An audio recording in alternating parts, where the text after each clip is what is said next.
Hello my dear student welcome back to my YouTube channel Sona classes. आज आम पढ़ा पे क्लास 10th जियोग्राफी भूगोल प्रथम अध्याय संबल तृतीय पाठ मृत्तिका संबल। तो आम पे आगु पेड़ोकाल मृत्तिका कौन पढ़ी सारी से आज देख पे भारतीय कृषि गवेषणा परिषद विभिन्न अंचलर भूप्रकृति जलवायु और प्राकृतिक उद्भिद भित्तिरे भारतर मृत्तिका को 9 प्रकार विभक्त करियछि। से 9 प्रकार मृत्तिका कौन कौन आस आम जानिबा पिले। फर्स्ट है पिला माने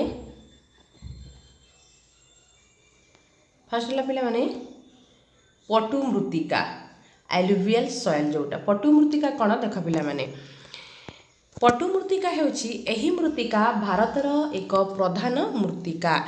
एहा उपरे भारतर अधिक लोक निर्भर करती। यह एक परिवाहित मृत्तिका। आम आगु जानी परिवाहित मृत्तिका कौन पिला माने जे माने जो माने गोटे स्थान रु अन्य स्थान को परिवाहित अवस्था रे जाई संचय होइकी रहे ताहा होछि परिवाहित मृत्तिका।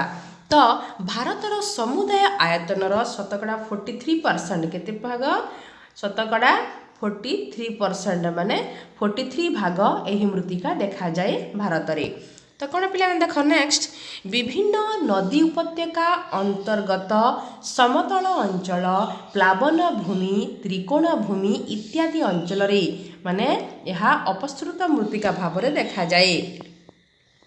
तो उत्तर भारतर बृहत समतल अंचल मुख्यतः 3 गोटी बृहत नदी उपत्यका माने से 3 गोटी नदीर नाम कौन सिंधु गंगा और ब्रह्मपुत्र ताहार उपनदी गुड़िक द्वारा गठित होइथाए।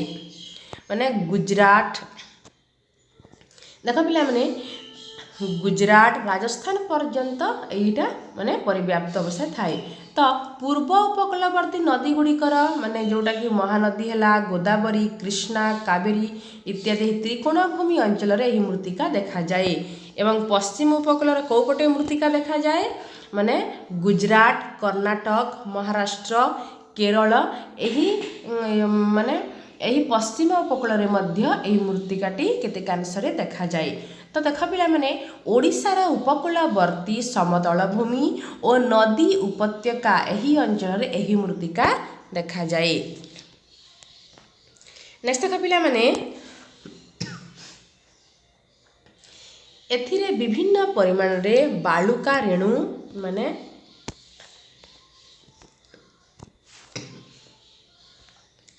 एथिरे विभिन्न परिमाण रे माने बालुका रेणु पटु और कर्दम मिश्रित भाव रे रही थाए। माने एथिरे अधिक परिमाण रे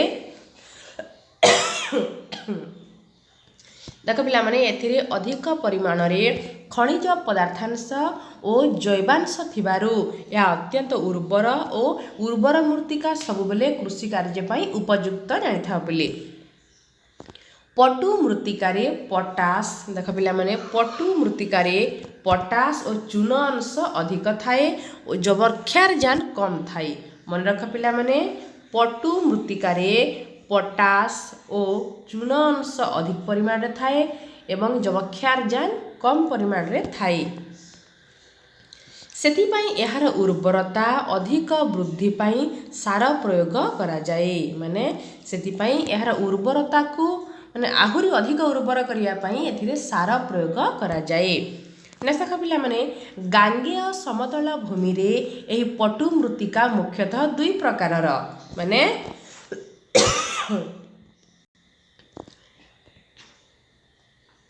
गांगेय समतल भूमि रे ए पटु मृत्तिका साधारणतः 2 प्रकार गोटे हला नूतन पटु मृत्तिका जोटा कि हमें खादर कहूछु आ गोटे हला पुरातन पटु मृत्तिका जोटा कि हमें भांगर कहूछु।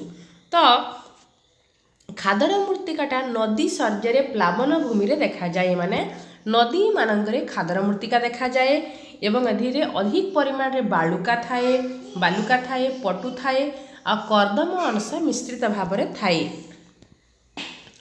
प्रतिवर्ष बन्या जल द्वारा पटु जमा हेबा फल रे यार बहलता वृद्धि पाए यार रंग अल्प कला होई थाए।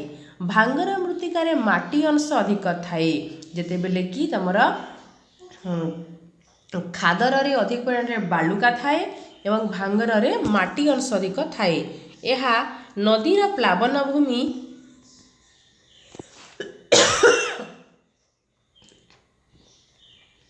ଏହା ନଦୀର ପ୍ଲାବନ ଭୂମି, ରୂପାନ୍ତରିତ ଶିଲା ଏବଂ କମ୍ ବୃଷ୍ଟିପାତ ମାନେ କମ୍ ବର୍ଷା ହେଉଥିବା ଅଞ୍ଚଳରେ ଏହି ମୃତ୍ତିକା ଦେଖାଯାଇଥାଏ। ଏଥିରେ କ'ଣ ଲୌହ, ମ୍ୟାଗ୍ନେସିୟମ୍, ପଟାସ୍, ଫସ୍ଫେଟ୍ ପ୍ରଭୃତି ଖଣିଜ ପଦାର୍ଥ ଅଧିକ ପରିମାଣରେ ଥାଏ। କିନ୍ତୁ ଏଥିରେ ଯବକ୍ଷାରଜାନ, ଜୈବାଂଶ, ଫସ୍ଫରିକ୍ ଅମ୍ଳ ଏବଂ ଚୂନର ଅଭାବ ଦେଖାଯାଇଥାଏ। ମାନେ ଲୌହ ଅଂଶ ଅଧିକ ଥିବାରୁ ଏହାର ରଙ୍ଗ ଲାଲ। ଦେଖ ପିଲାମାନେ, ଭାଙ୍ଗର ମୃତ୍ତିକାର ରଙ୍ଗ ହେଉଛି ଲାଲ ଏବଂ ଖାଦର ମୃତ୍ତିକାର ରଙ୍ଗ ହେଉଛି କଳା।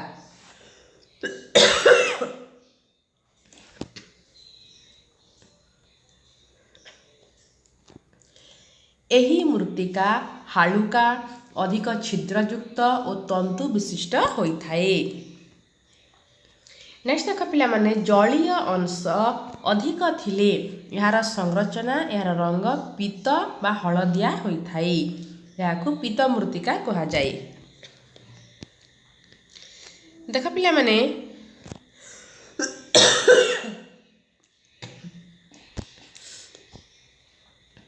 ଏହି ମୃତ୍ତିକାରେ ଜଳସେଚନ ସାହାଯ୍ୟରେ କାର୍ପାସ, ଗହମ, ମୁଗ, ଧୂଆଁପତ୍ର, ଜୱାର, ବିଲାତି ଆଳୁ, ଫଳ, ଫୁଲ ଓ ବିଭିନ୍ନ ପନିପରିବା ଚାଷ କରାଯାଏ। ଏହି ମୃତ୍ତିକା ଝାଡ଼ଖଣ୍ଡର ଛୋଟ ନାଗପୁର ମାଳଭୂମି, ଓଡ଼ିଶା ଓ କର୍ଣ୍ଣାଟକର ମାଳଭୂମି, ଗୋଆ, ମହାରାଷ୍ଟ୍ର, ତେଲେଙ୍ଗାନା, ତାମିଲନାଡୁ ଆଉଥରେ ଶୁଣ ପିଲାମାନେ, ଏହି ମୃତ୍ତିକା ମାନେ ଜଳସେଚନ ସାହାଯ୍ୟରେ କାର୍ପାସ, ଗହମ, ମୁଗ, ଧୂଆଁପତ୍ର, ଜୱାର, ବିଲାତି ଆଳୁ, ଫଳ, ଫୁଲ ଓ ବିଭିନ୍ନ ପନିପରିବା ଚାଷ କରାଯାଏ। ଏହି ମୃତ୍ତିକା ଝାଡ଼ଖଣ୍ଡର ଛୋଟ ନାଗପୁର ମାଳଭୂମି, ଓଡ଼ିଶା ଓ କର୍ଣ୍ଣାଟକର ମାଳଭୂମି, ଗୋଆ, ମହାରାଷ୍ଟ୍ର, ତେଲେଙ୍ଗାନା, ତାମିଲନାଡୁ, ଉତ୍ତରପ୍ରଦେଶର ବୁନ୍ଦେଲଖଣ୍ଡ ମାଳଭୂମି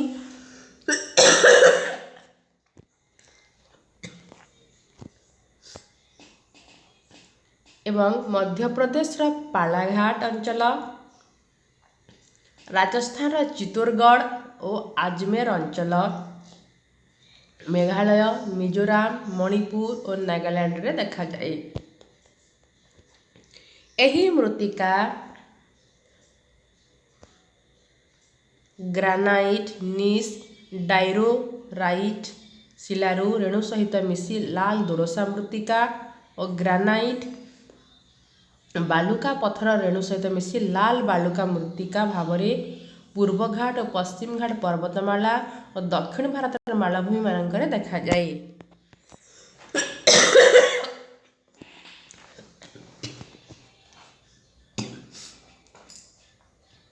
ଏହି ମୃତ୍ତିକା ବାଜରା, ମକା, ମାଣ୍ଡିଆ, ଚିନାବାଦାମ ଓ ଫଳ ଚାଷ ପାଇଁ ବିଶେଷ ଉପଯୋଗୀ। ପଟୁ ମୃତ୍ତିକାଟା। ନେକ୍ସଟ ଦେଖ ପିଲାମାନେ, କୃଷ୍ଣ ମୃତ୍ତିକା, black soil. Black soil means କଳା।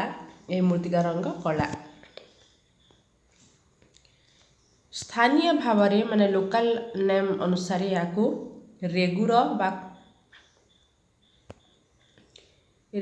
ବା କୃଷ୍ଣ କାର୍ପାସ ମୃତ୍ତିକା, ବ୍ଲାକ୍ କଟନ ସଏଲ ବୋଲି କୁହାଯାଏ।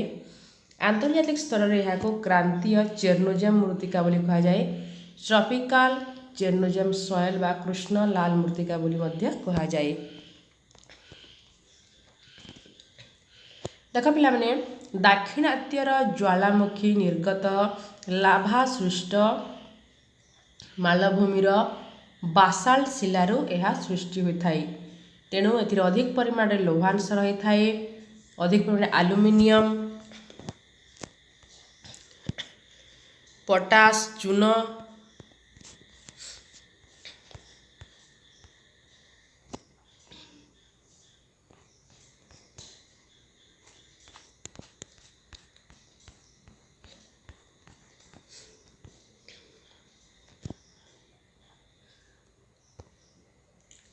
କ୍ୟାଲସିୟମ, ମ୍ୟାଗ୍ନେସିୟମ ଇତ୍ୟାଦି ରାସାୟନିକ ପଦାର୍ଥ ରହିଥିବାରୁ କୃଷି କାର୍ଯ୍ୟ ପାଇଁ ବିଶେଷତଃ କାର୍ପାସ କୃଷି ପାଇଁ ଏହା ବିଶେଷ ଉପଯୋଗୀ।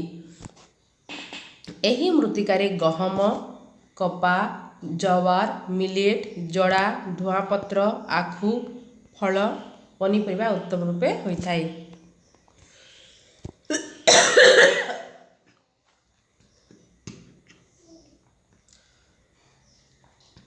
ମାତ୍ର ଏଥିରେ ଯବକ୍ଷାରଜାନ,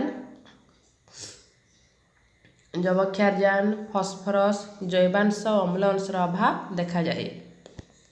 ଏହାର ଉତ୍ତାପ ଓ ଜଳ ଧାରଣ କ୍ଷମତା ଅଧିକ। ଏହି ମୃତ୍ତିକା ଅତ୍ୟନ୍ତ ଉର୍ବର।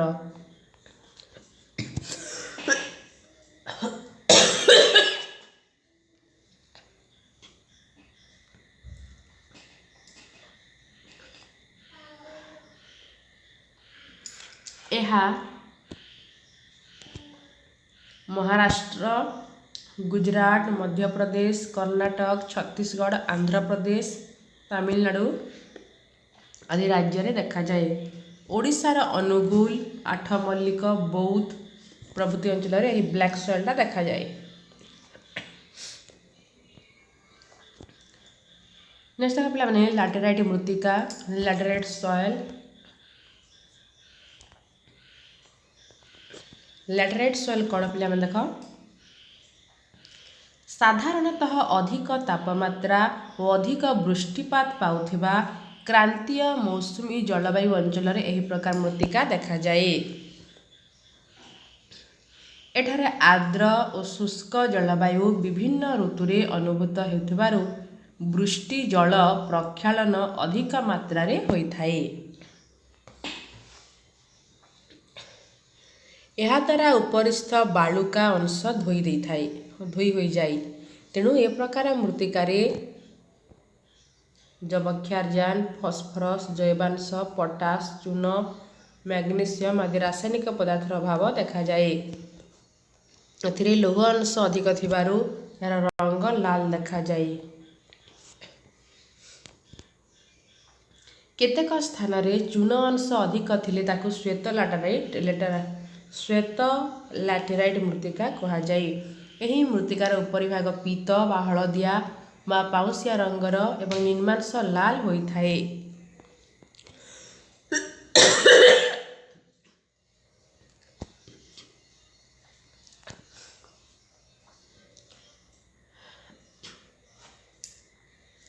ଏଥିରେ ଅଧିକ ଲୌହ, ସିଲିକା, ଆଲୁମିନିୟମ, ଧାତବ ମିଶ୍ରିତ ଭାବରେ ରହିଥାଏ।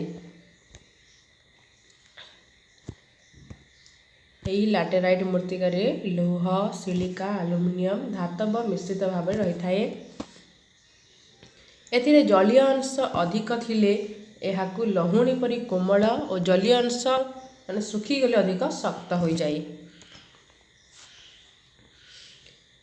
ଏ ପ୍ରକାର ମୃତ୍ତିକାର ଉର୍ବରତା କମ୍ ହେଲେ ମଧ୍ୟ ସାର ପ୍ରୟୋଗ କରିବା ଦ୍ୱାରା ଏହି ମୃତ୍ତିକାରେ ସାର ପ୍ରୟୋଗ ଦ୍ୱାରା ଏହାର ଉର୍ବରତା ବଢ଼ିଯାଏ, ଯେଉଁଥିପାଇଁ ବିଭିନ୍ନ କୃଷି କାର୍ଯ୍ୟ କରାଯାଏ ଏଥିରେ। ଏବଂ ଉଚ୍ଚ ଭୂମି ଗୁଡ଼ିକରେ ଏହା ଅଧିକ ଅମ୍ଳଯୁକ୍ତ ଓ ନିମ୍ନ ଭୂମି ଗୁଡ଼ିକରେ ଏହା କମ୍ ଅମ୍ଳଯୁକ୍ତ ହୋଇଥାଏ। ତାପରେ ଦେଖ ପିଲାମାନେ ଧାନ, ରାଶି, ଆଖୁ, ଲଙ୍କା, ଆମ୍ବ ପ୍ରଭୃତି ଫସଲ ଅଧିକ ଚାଷ ହୋଇଥାଏ ଏହି ଲାଟେରାଇଟ ସଏଲରେ।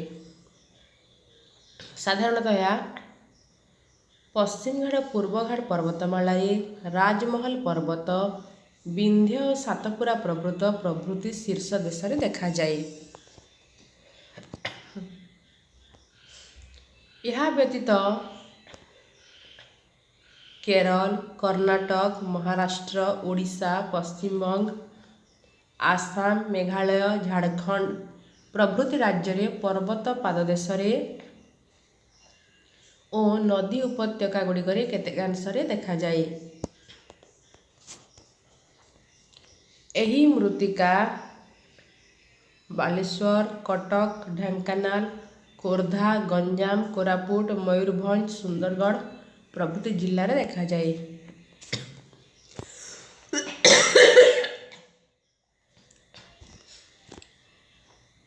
पार्वत्य मृत्तिका नेक्स्ट देख पिला माने